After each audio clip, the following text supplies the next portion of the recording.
gentlemen, how you doing? Welcome to Back on Board with old dog Ken Tizzard. I am your host, Ken Tizzard. This is my fitness journey at 55 years old. I know I'm an old fucker. 55 years old, and I've gotten back into skateboarding. How fucking stupid is that? Well, it's actually great. I'm getting a lot out of it. I'm taking it easy. I'm doing things as safely as I can. My body's moving around again for the first time in a while. I used to be a touring musician, and a couple hundred shows a year kept me in shape, but nowadays it's I'm not out as much. And being home has allowed me to get back into skateboarding. I actually gave up skateboarding because of I was on tour in Australia, and I took a spill when I was 30 years old. It was a pretty big tour. The band had been working really hard to get our album out over there and get on tour over there and do all that. And I took a big spill on a beach in Australia. And I realized that if I was to have broken a bone, which I luckily didn't, it would have been a lot of people's paychecks and a lot of people who were counting on things. So I decided at that time, door's about to close. I decided at that time to, just stick with the music, which was my career at 30 years old with a kid on the way and a mortgage, and put skateboarding on hold. So now at 55, I'm back at it. And today I'm going to talk to you about a trick that I love. I absolutely love this trick. And I can't say I love it. I love the way it looks. I love watching people do it. It's a gateway trick to a whole bunch of other tricks. And for some people, it's their very first trick that they will do where the board spins underneath them. And this trick is called a Shuv-It. It's a pretty staple trick. A lot of people learn it before they learn how to ollie. The basis of the trick is that you jump slightly in the air, like it's really just a little jump. And while in that brief moment that you're off the ground, and I'm doing it with one foot because this foot is going to be doing something else, but in that brief moment that you're on the ground, or off the ground,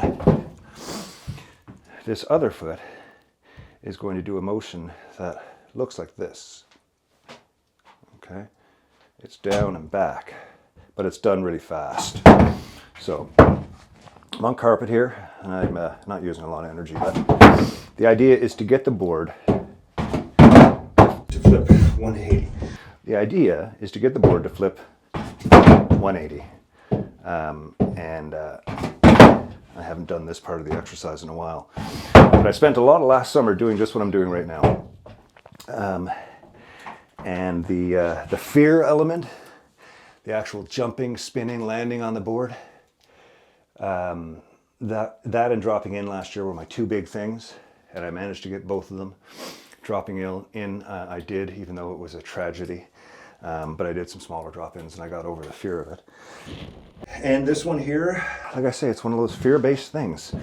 The exercise, the trick itself is not particularly difficult, but it is the culmination of all these pieces that allow it to happen. Now, see? Now, for practicing, I can actually do this one. Believe it or not, it's a trick I can do. Maybe I'll find the video and drop it in right here. 1, 2, 4.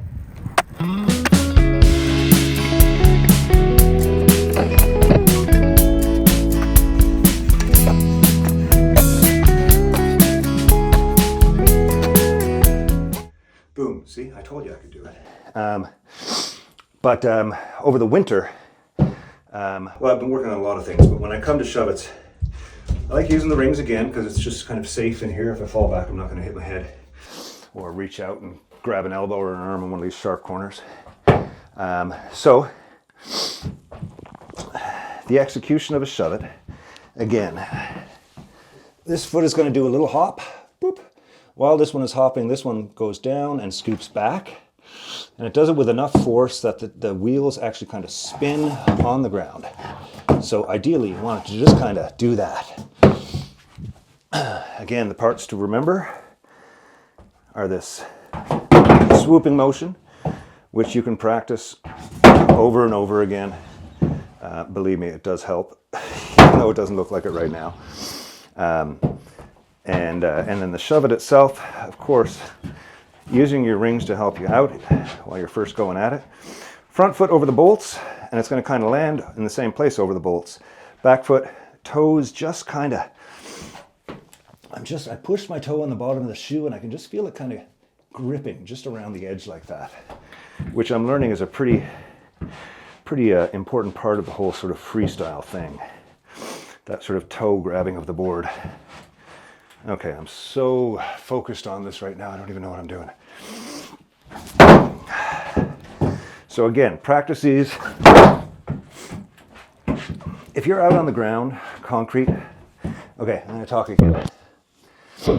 If you're 14, 15, 8, 20, maybe even 30, you're out on the ground practicing these skateboard tricks, you're falling constantly.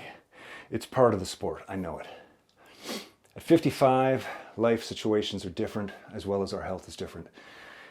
I find minimizing, learning how to do a shove-it or learning this here as a practice with these rings, yeah, it kind of slows down the transition to getting out and doing it without the rings. But if you can do a couple hundred, just like this, where you're not worried about landing it, you're not worried about falling, you're not worried about landing primo or anything weird, you're just getting your feet used to doing that. And you'll notice that most of my tries don't end perfect. They end somewhat sloppily. For example, right now, feet not even on the bolts, but close to. This would be a survivable one, but my feet are pretty off the board in the back. So as I'm doing this, rather than doing that and then chancing taking a fall, I learn from that bit of correction. Back foot pretty good on the bolt, but this foot's in the middle, so I got to work on getting that one out there. So these are the type of things that I'm working on when I'm doing these tricks. But again, the beauty, that one's not bad. This one could be back an inch, but that's not bad. The beauty of doing these inside with rings or a table or something to hold on to, especially for us older folks, you're lowering the amount of repetitive injury. If I was to do 10 of these on flat ground concrete, I would probably end off on my butt and my wrists for at least 3 or 4 of them. And another 3 or 4 of them I would stumble off of, chancing, twisting an ankle. And the other 2 I might vaguely land. But for every 10 I do, those numbers change. And the success rate starts to get stronger. And I find that once the success rate is pretty damn good, that's when I feel a little bit more comfortable taking it out and doing the practice on the concrete. And you're still going to fall. Is it safe? Skateboarding's not safe. It's a dangerous sport, just like football and many others. See, that was terrible. But didn't cost me anything. It just cost me another. Anyways, what I'm saying is these tricks are not easy. You look at skateboarding online and you see people doing nutso stuff. And then you scroll a little bit more and you see somebody else doing nutso stuff. And after seeing 4 or 5 of these posts, you just kind of, skateboarding's pretty interesting. All these guys are going down steps and all these girls are, doing crazy half pipe stuff, and everybody can do it. It's only a select few, ladies and gentlemen. But, it's so much fun.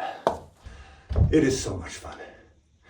I hope you're enjoying hanging out. I'm learning. Any tips you can give me would be great.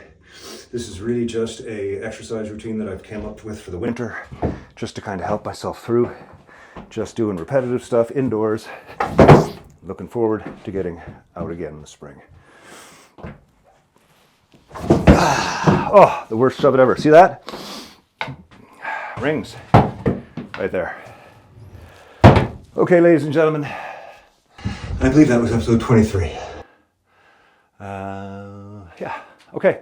We'll see you shortly. Either next Monday or Friday. Cheers.